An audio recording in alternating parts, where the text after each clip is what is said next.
Do not despair. Do not be overwhelmed. Do not throw up our hands when it is time to roll up our sleeves and fight for who we are. That's Kamala Harris. She's a junior senator of mixed-race ancestry, hoping to make history by becoming president. Yep, that's right. There are a lot of parallels between Harris and former President Barack Obama.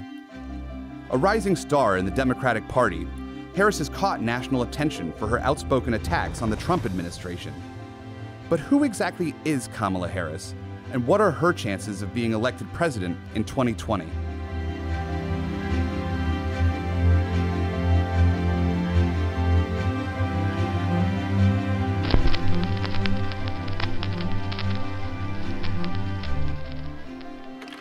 Kamala Harris was born on October 20th, 1964, in Oakland, California, to a Tamil Indian mother and a Jamaican father. The daughter of two immigrants, her mother, Shamala Gopalan Harris, was a breast cancer researcher, while her father, Donald Harris, a Stanford University economics professor. Her name, Kamala, means lotus in the ancient Indian Sanskrit language. She has one younger sister, Maya. We were raised to believe that we could do anything. And I have the blessing of being, raised in a community and in a family that constantly nurtured that belief. Harris's parents divorced when Kamala was 7, and her mother moved the children to Montreal, Canada. After graduating from Westmount High School in Quebec, Harris attended Howard University in Washington, D.C., majoring in political science and economics.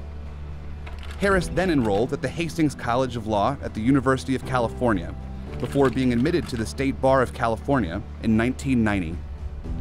She was a career prosecutor and was twice elected as District Attorney of San Francisco.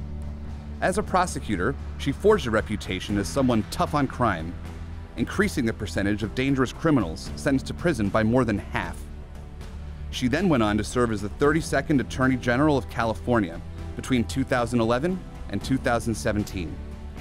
She was elected to the U.S. Senate for California in 2016, becoming only the second black female senator and third Asian woman ever elected to Congress.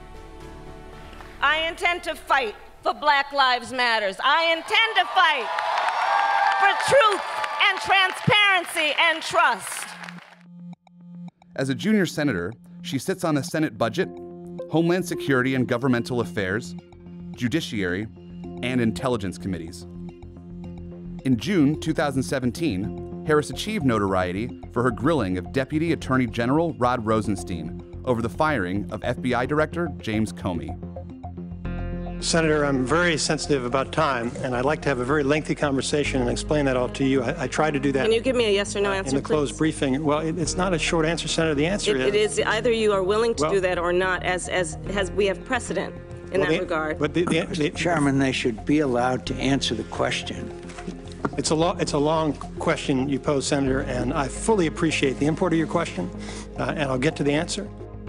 And for her similar hard questions of then Attorney General Jeff Sessions regarding his ties to Russia. Did you have any communication with any Russian businessmen or any Russian nationals? I don't believe I had any conversation with Russian businessmen or Russian nationals. Are you aware of any communication? A lot of people were at the convention. It's conceivable that somebody came up to me. Sir, I have just a few. Well, you let me qualify it. If I don't qualify it, you'll accuse me of lying.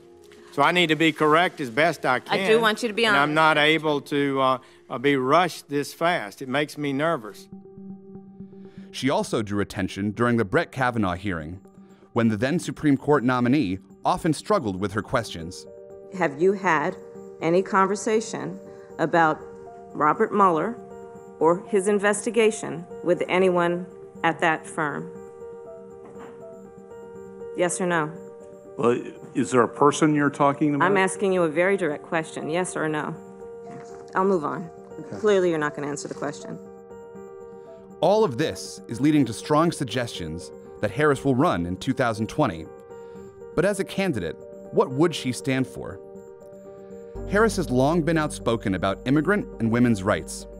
The day after President Trump's inauguration, she attended the Women's March in Washington, D.C. to take aim at the new commander-in-chief. This is that moment in time for our country where we are collectively looking in a mirror and with furrowed brow asking this question, who are we? And ladies and gentlemen, I believe the answer is a good one. Imperfect though we may be, I believe we are a great country. She has also clashed with Donald Trump after the president attacked California's sanctuary laws. Frankly, I think that this administration is using our tax dollars to engage in a political game instead of what's in the best interest of Californians. This administration has clearly attempted to put a target on California's back. And I think part of it is that they're scared of the future. But her criticism of Trump's immigration policies faced a backlash when she compared ICE to the KKK. Well, the Klan was what we would call today a domestic terrorist group. Why? Why would we call them domestic terrorist group? Because they tried to use fear and force to change political environment. And what was the motivation for the use of fear and force? It was based on race and ethnicity. Right. Are you aware of the perception of many about how the power and the discretion at ICE is being used to enforce the laws? And do you see any parallels? I do not see any parallels between sworn I'm talking about perception. officers and agents. I'm talking about perception. I do not see a parallel between what is constitutionally mandated as it relates to enforcing the law. Are you aware that there's a perception? I see no perception. Are you aware that there's a perception that puts ICE in the same category as the KKK? So what are her chances of securing a Democratic nomination for 2020?